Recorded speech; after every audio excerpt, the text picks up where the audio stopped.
A lot of people are probably going to be like, well, that's not a bad movie. And we agree, this is not a bad movie. But we wanted to, it's been so long, right? And the movie was from 1951. So we wanted to see how well this holds up.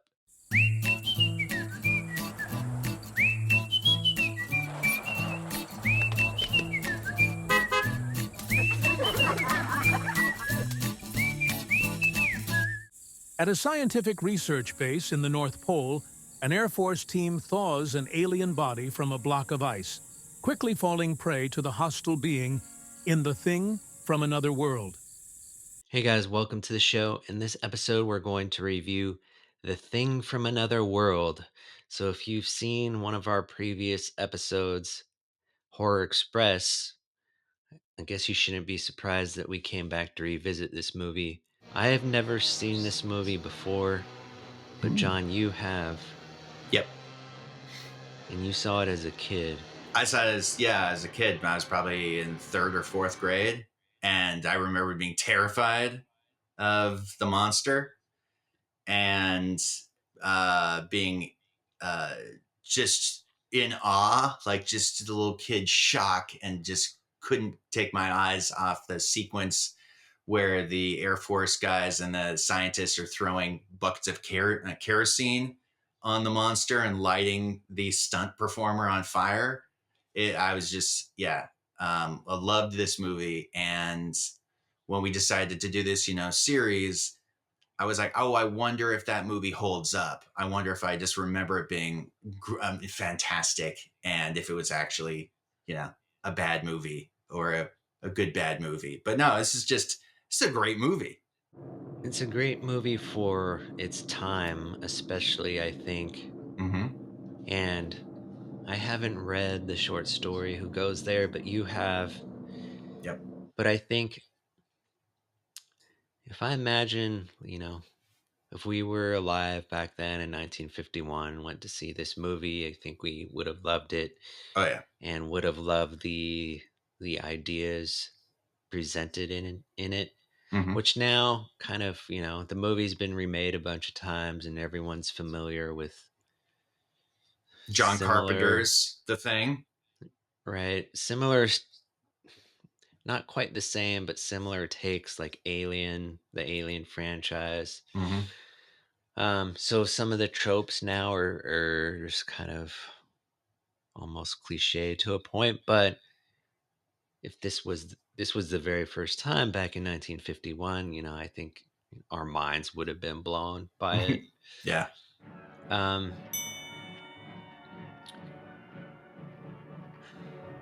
Classic movie lovers, I'm sure, are familiar with Howard Hawks, and he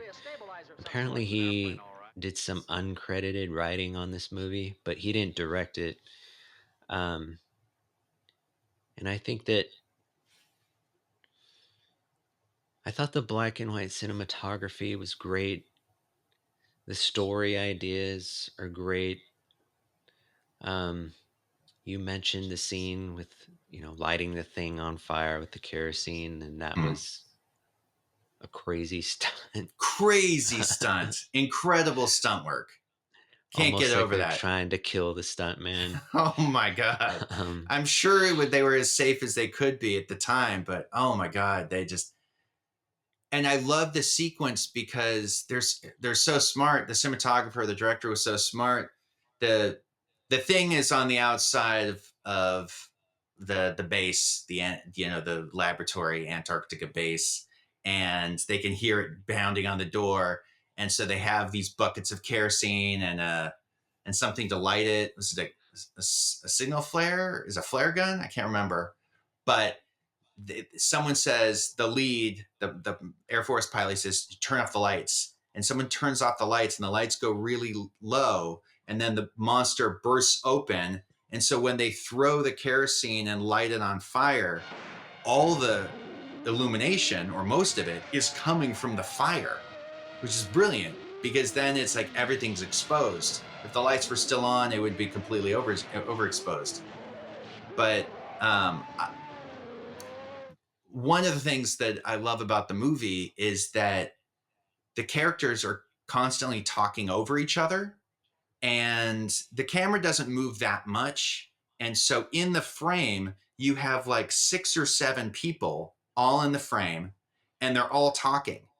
And you can understand all of them. And sometimes they're talking over each other, but and it's just it's kind of that old timey Hollywood rapid fire conversation, and half of it's jokes, and half of it's just trying to, relieve some tension of this, kind of terrifying moment they're all in. And I guess we didn't really run down the plot. If you haven't seen The Thing from Another World, um, it starts in Anchorage, I think, on a Air Force base, and um, this call comes in over the wire in this from this outpost way in the glacier somewhere, that some kind of ship has crashed, and they think it's Russians. So our heroes get in the plane and they fly out, and they even land on the ice with the plane has skis, and we're introduced to this, this little like laboratory complex, and there's like, I don't know, 10 or 12 people living there doing work. And what they go out and find is that it wasn't a Russian jet, but a flying saucer has crashed in the ice and is frozen, and its sole occupant is frozen in ice. And they cut him out. They get this big block of ice, and they take it back to the complex. And there's a big storm coming, so they can't leave. And the radio's down, and then the monster, it gets inadvertently, someone puts a heating blanket on top of the block of ice, and because they don't want to look at the creature, and it melts all the ice, and the creature wakes up and runs amok, and our heroes have to save the world by killing it. And there is an interesting character, the Dr. Carrington. He's the lead civilian scientist, and yeah, he's kind of like the company man who wants to learn from the alien, and wants to, and sees it as it's a superior to human race, which is crazy. He comes off as totally crazy, but it almost makes sense. It's like his character is a reaction, I think, to distrust in scientists after World War II, after the atomic bomb, after America, kind of like at the beginning, it ended the war, and then you start to think about it. Oh, we can blow up cities. That means, my city could blow up. And, but he's not the lead, the pilot, the Air Force pilot. He's our lead. He's great. And his love interest, Dr. Carrington's secretary, she's great. They're just, everyone's acting is so good. This is a really good movie. Like, people should watch this movie. Everyone should watch this movie. It's short too. It's like an hour and 20 minutes. I could talk about this movie all day. I think though that I think if there's anyone though who's watching this who's unfamiliar with classic movies or older movies, you should just know that there are certain things about it that would, you might find strange compared to modern movies. So just for example, the acting is not naturalistic. I'd say it's a much more theatrical form of acting. Yes. Um kind of a rapid fire back and forth type. Mm-hmm. Um although I guess Dr. Carrington is of all of them kind of tries to emote but it's still kind of theatrical. Yes. That's Um fair. Dr. Carrington, he reminded me of the necromancer from the Venture Brothers. Do you remember what I'm I talking guess. about? Yeah. He has to wear a The cape. guy with with this yeah, but the streaks and the All right. he's got like a Fu Manchu or He something. does, yep. That kind of guy. Um, uh, so also being a classic movie, obviously they're not going crazy with special effects. So the thing, if anyone's seen John Carpenter's The Thing, it's got like classic special effects makeup in that movie. Mhm. So this movie, 1951, the Thing is just this basically Frankenstein-ish monster with a like a big forehead and padded shoulders and claws and whatnot. Yeah. And so, for a modern viewer, that's not frightening, really. But again, if you're watching it in the light of 1951, I guess it works. Especially if you watch it as a kid, like you did.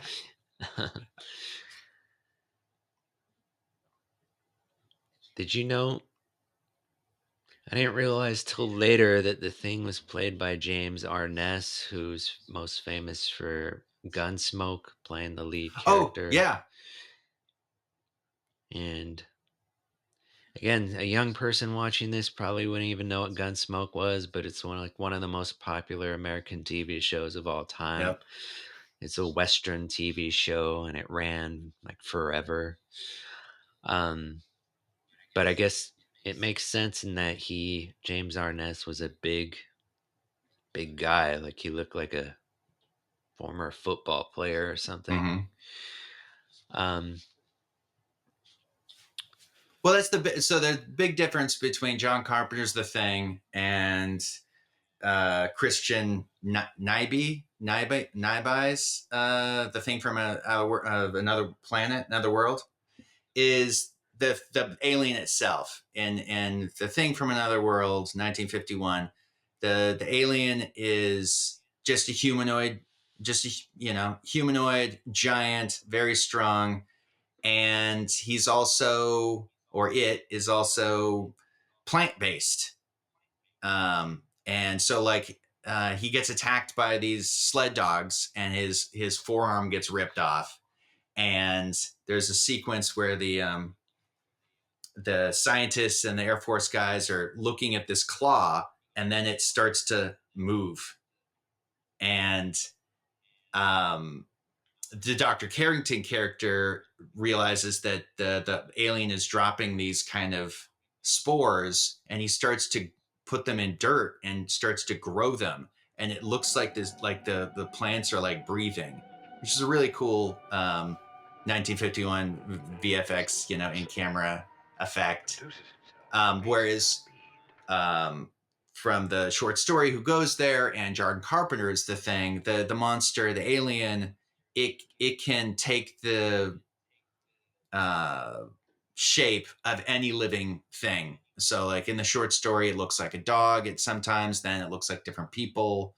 Um, so yeah, in 1951, they just decided, oh, okay, we'll get a big actor and put him in a suit and throw fire on him.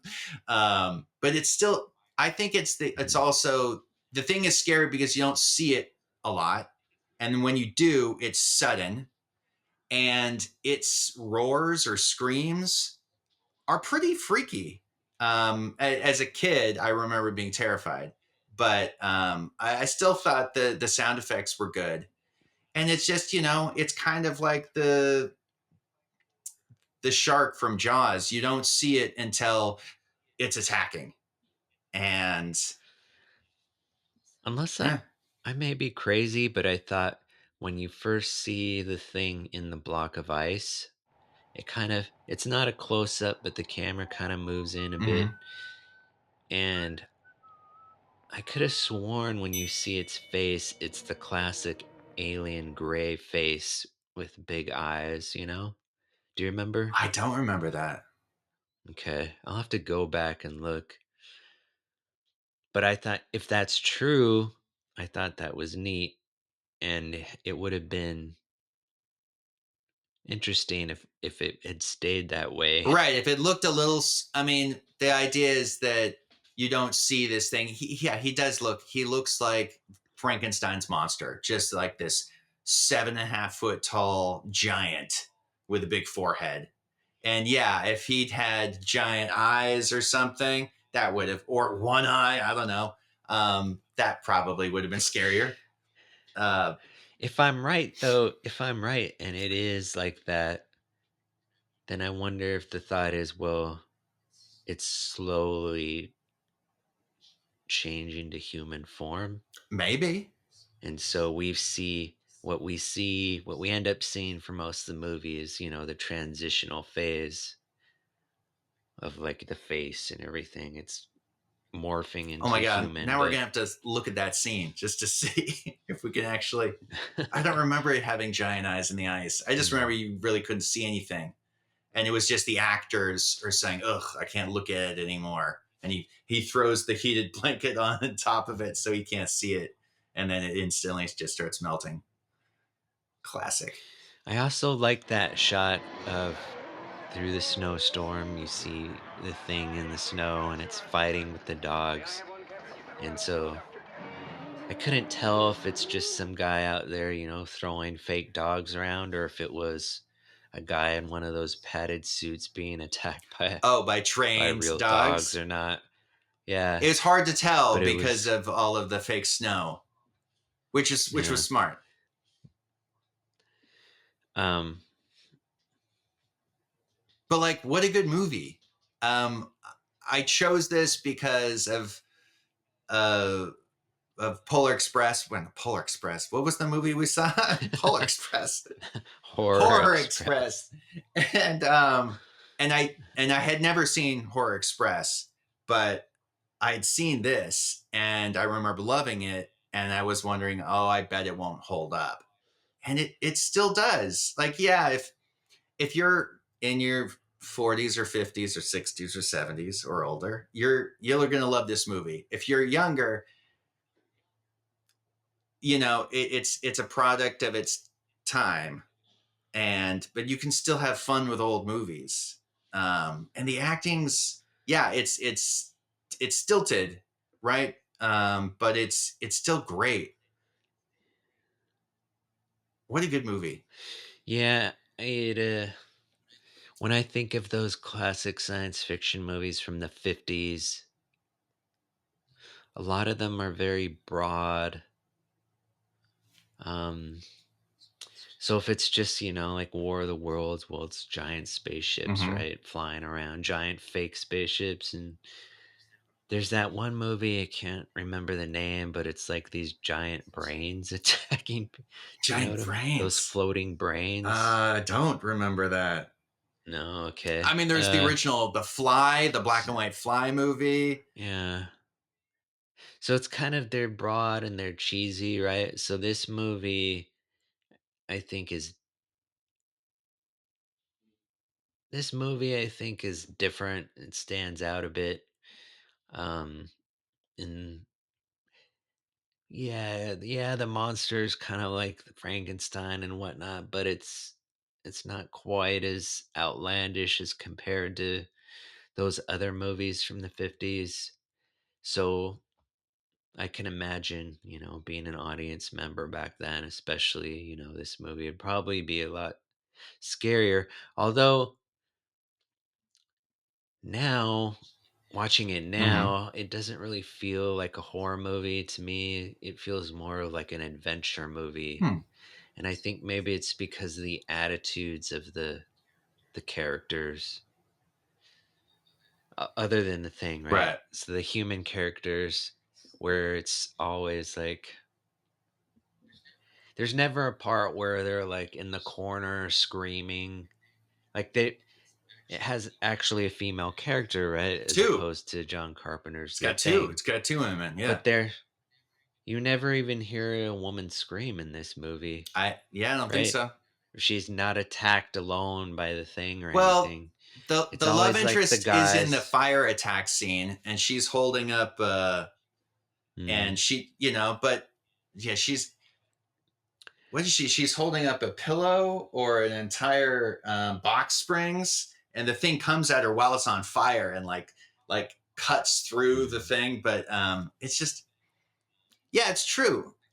But the guys, there's a lot of camaraderie with the Air Force Yep. guys and the journalist who's there, and it's like even in in the face of danger, there's just a lot of banter and Yep. whatnot. So I think that's what made it feel more of like an adventure I movie guess to that's me. fair. That is fair. It's Um, like a science fiction adventure movie with some horror elements. But mhm. I think this would be a perfect movie to watch in October, getting ready for Halloween. You've got your other classic, The Exorcist, Halloween, The Thing, and throw this on one night, and you'll enjoy yourself. And if you don't, you're Oh, wrong. one last thing to close on. The title screen of The Mm, Thing, I thought John Carpenter came up with yeah. that because he does the same thing, right? But especially for 1951, I thought it was really cool the way the graphic comes on I wonder screen how they with the did it sound effect. because it's a black screen, and Yeah, then just like in John Carpenter's A Thing, the letters one by one, it's almost like fire comes through, and it says The Thing, yeah. and then it says From Another World. Yeah, I wonder, like, Carpenter probably did it with animation. I wonder if that's how they did it too. Probably, but it's like one of those things, well, if you don't know or if you didn't know, you just think, "Oh, Carpenter's a genius," but He actually just reused it. he just yeah, he Yeah, lifted it from I the would say I original. would say John Carpenter's The Thing Uh, is a better movie, or at least more fun, but and cooler, gross effects. But The Thing from Another World is great. These are both great movies, and one's a remake. So I one thing just it does and they're very different. yep. Whereas the Jonathan Carpenter's The Thing is closer to the short story. Um, but oh, I think we should just bring it up. So Christian Nyby, let's say, I don't know how to pronounce his last name. Christian Nyby, he directed this movie, and Howard Hawks, famous director, produced it, and maybe did some unaccredited writing, and maybe did some unaccredited directing. And I think what happened was that Christian Nyby was the director, and Howard Hawks was the boss, and so that's why it kind of feels and looks and sounds like a Howard Hawks movie. Um, you know, Very similar to like Poltergeist. Toby Hooper, he directed that movie, but it feels and sounds like a Steven Spielberg movie. And Spielberg was the producer and uncredited writing and uncredited directing. And he probably did direct some scenes. But I think Toby Hooper directed most of the movie, whereas I think the same thing happened here. Well, it's interesting that this director, he only directed a few more films after this, and they're like none of them are Oh, yep. famous. So, but he's more famous for being an Mm-hmm. editor, and I'm trying to remember now. He like edited The Big Sleep and some other famous movie, Red River, Red I River think. or Yeah. something. Great movie. All right, so if you like classic films, we definitely recommend this one. Uh, and I think it'd be fun if you haven't seen this one or John Carpenter's The Thing to Oh, watch them back to absolutely. back.